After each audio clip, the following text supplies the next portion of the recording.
निवडणुकीवरील आक्षेपांमुळे राज्यातील काही नगर परिषदांच्या निवडणुका पुढे ढकलल्या। बारामती नगरसह साताऱ्यातील महाबळेश्वर, फलटणमध्ये देखील काही ठिकाणी निवडणुका पुढे ढकलल्या।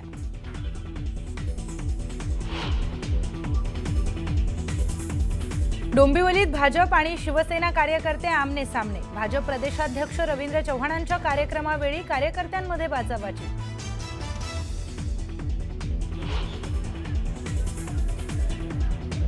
मुंबईतल्या प्रभादेवीत शिवसेना नेते समाधान सरवणकर आणि स्थानिकांमध्ये वाद। इमारतीत तात्पुरत्या उभारलेल्या शेडवरून वाद, तर स्थानिकांनी केला तात्पुरत्या शेडला विरोध।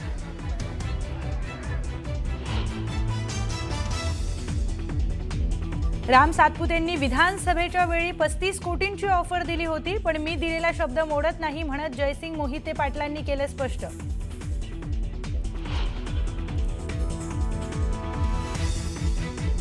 भाजप हा सर्वात बाटलेला पक्ष, फोडाफोडीशिवाय त्यांना काहीही जमत नाही। मंत्री माणिकराव कोकाटेंचा भाजपवर घणाघाती हल्लाबोल।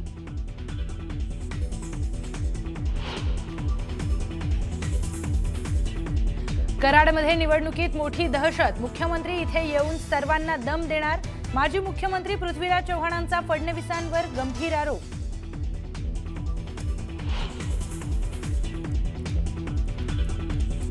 खोटं बोलता येत नाही म्हणून माझं खातं बदललं तर मी दादांचा पठ्ठ्या, आपला वादा पक्का। माणिकराव कोकाटेंचं खाते बदलाच्या मुद्द्यावरून सूचक विधान।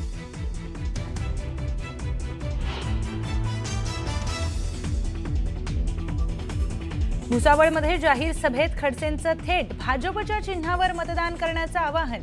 वेळीच कार्यकर्त्याने चूक लक्षात आणून दिल्यानंतर खडसेंकडून विधानाची सारवासारव। खडसेंच्या विधानामुळे उपस्थितांमध्ये एकच हशा।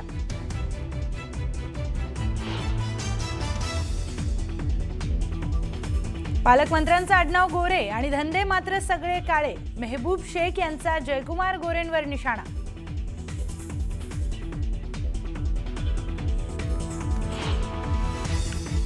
राज्यातील नगर परिषद आणि नगरपंचायत निवडणुकीचा प्रचार संपण्यासाठी आता अवघे काही तास शिल्लक राहिलेले आहेत। निवडणूक आयोगाने बारामती, फलटण आणि महाबळेश्वर नगर परिषदेची निवडणूक प्रक्रिया पुढे ढकललेली आहे। सातारा जिल्ह्यातील महाबळेश्वर आणि फलटण या दोन्ही नगरपालिकांच्या मतदानाची आणि निकालाची तारीख निवडणूक आयोगानं बदलली आहे। 20 डिसेंबरला मतदान तर 21 डिसेंबरला मतमोजणी पार पडणार आहे। जिल्हा न्यायालय निवडणूक प्रक्रियेबाबत याचिका दाखल करण्यात आलेली होती आणि त्यामुळे जिल्हा न्यायालयाने निकाल देण्यासाठी 8 दिवसांचा कालावधी घेतलेला आहे। बारामती नगर परिषदेमध्ये उमेदवारी अर्ज भरतानाच्या प्रक्रियेत काही त्रुटी होत्या आणि यावरती काही जणांनी आक्षेप घेतलेला होता। नगराध्यक्षपदाच्या उमेदवारावरील आरोपाबाबत सुद्धा न्यायालयीन निर्णय प्रलंबित असल्यामुळे निवडणूक आयोगाने वाद टाळण्यासाठी इथल्या निवडणूक प्रक्रिया पुढे ढकलण्याचा निर्णय घेतल्याचं सांगितलं जात आहे। आमचे प्रतिनिधी जितेंद्र जाधव आपल्याला या संदर्भातली अधिकची माहिती देतात। जितेंद्र, काय अधिकचा तपशील आहे? अमित, एकंदरीत आपण बघतोय की निवडणुकीचा प्रचार अंतिम टप्प्यात आला असताना आज निवडणुकीची सांगता सभा देखील उपमुख्यमंत्र्यांनी बारामतीत घेतली होती।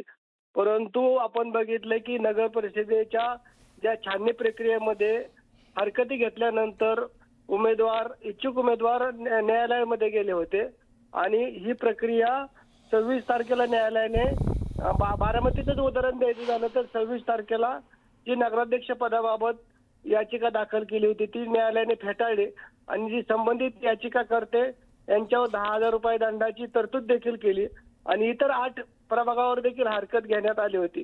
आणि हरकत घेण्यात आल्यानंतर न्यायालयाने आदेश दिल्यानंतर 3 दिवसानंतर अर्ज माघार घ्यायची त्यांना मुदत होती।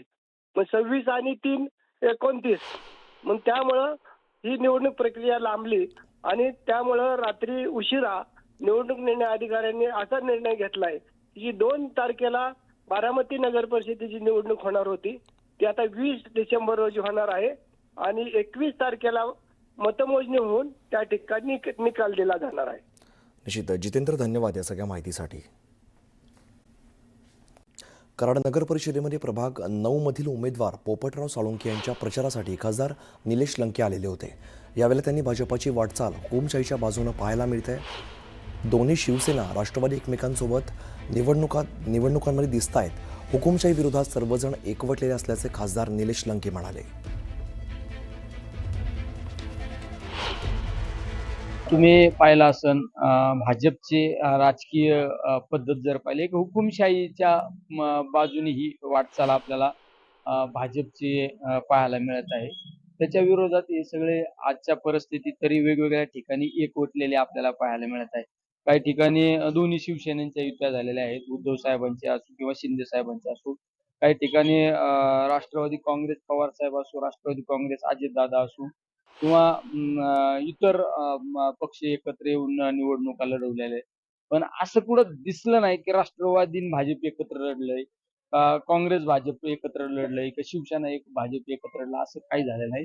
आणि ही हुकुमशाहीला विरोध म्हणून या ठिकाणी सर्व एकवटलेले आहे.